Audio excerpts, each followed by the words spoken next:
Many of us, we often find ourselves working with projects that have very limited budget, and the filmmaker behind it often have a specific look in his mind, but the light on set or in reality doesn't help achieving that specific look. This video is not going to be a step-by-step tutorial on how to use a tool or achieve a specific look, but it's going to be more like a thought process on how to tackle these kind of challenges. So let's jump into DaVinci Resolve and get started.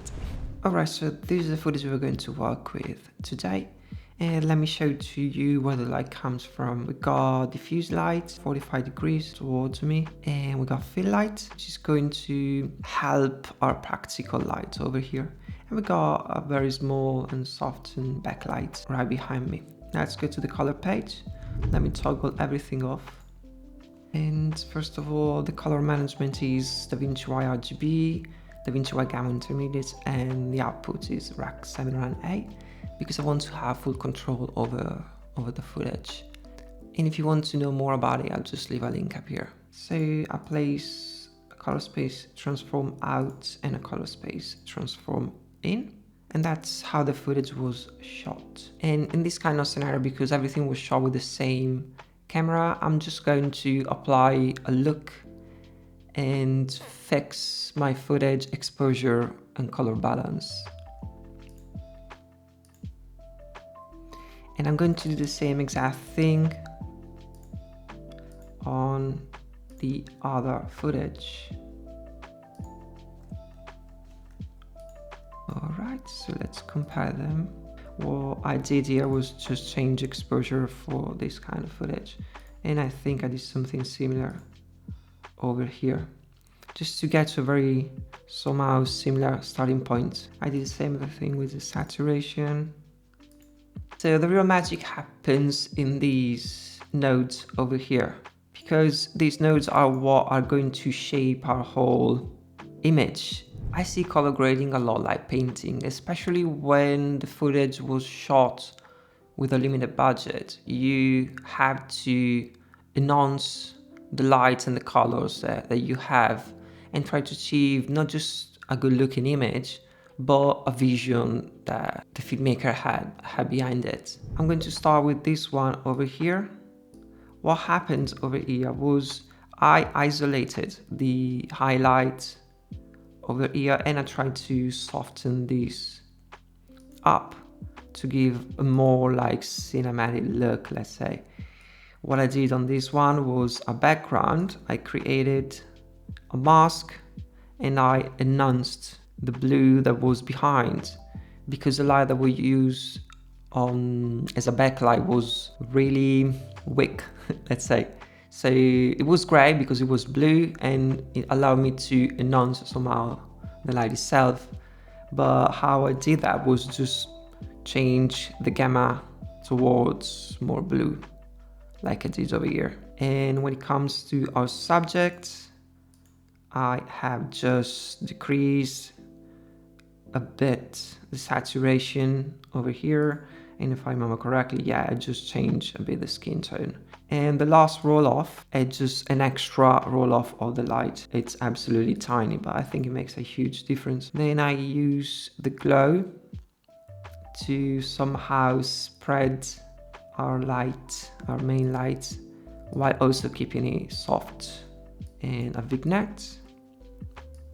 And that's the black area, the black part over here. It's absolutely tiny, nothing major. Yeah, but I think it makes a huge difference. The last node over here is face. And that's just because I wanted to enhance, I don't know if you can see, but just the eyes. I just sharpen a bit the eyes. They look a bit soft, in my opinion. I've done the same exact thing over here, but I mean very similar. Let me start with the roll off. And I did the same exact thing. I softened the highlights over here because in my opinion look a bit too harsh. I changed the background hue. I've enhanced it. And I created an opposite node by pressing Option O. And that's because I just wanted to I've decreased the saturation, which was a bit too strong in my opinion on my face.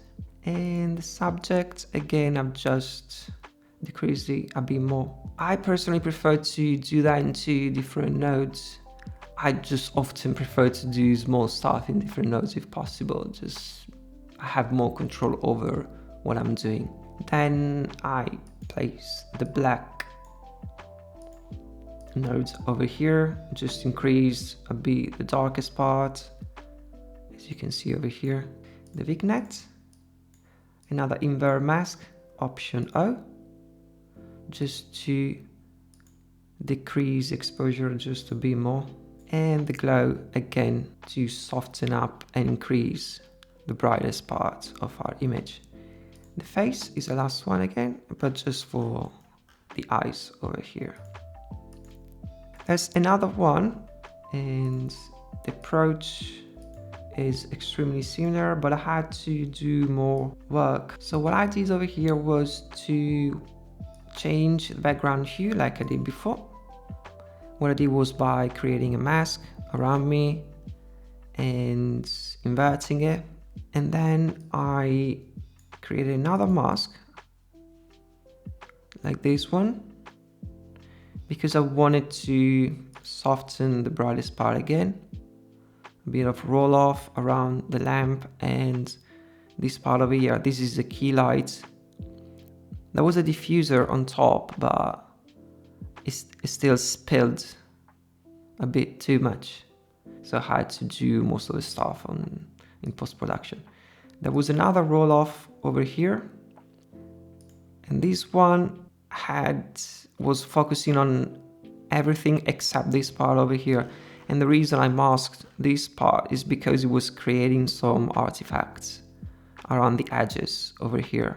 Then there's a last one, which is just focusing on the wall and the spill. The mask is pretty much identical to this one, but I just took off the lamp. And then we got a hand. I created one specific one for it. If I had included it on our, let's call it roll-off nodes, it would have just created some artifacts around here. It wasn't as smooth as I wanted it to be. Then I added our glow, like I did before on the others, vignette, and the black one over here, just to soften just to fade the bottom part. What I wanted to achieve with this kind of video is how sometimes you have to work a lot and paint a lot, let's say paint on your footage through windows, through qualifiers if needed, to achieve a specific result. And that's what happens often when the budget might be limited and the resources are limited. But I think it's a very fun and satisfying way of grading, and that's what it is to be a colorist, in my opinion. One of the many aspects of being a colorist. I hope you learned something new, and just feel free to like, subscribe and leave a comment. And bye.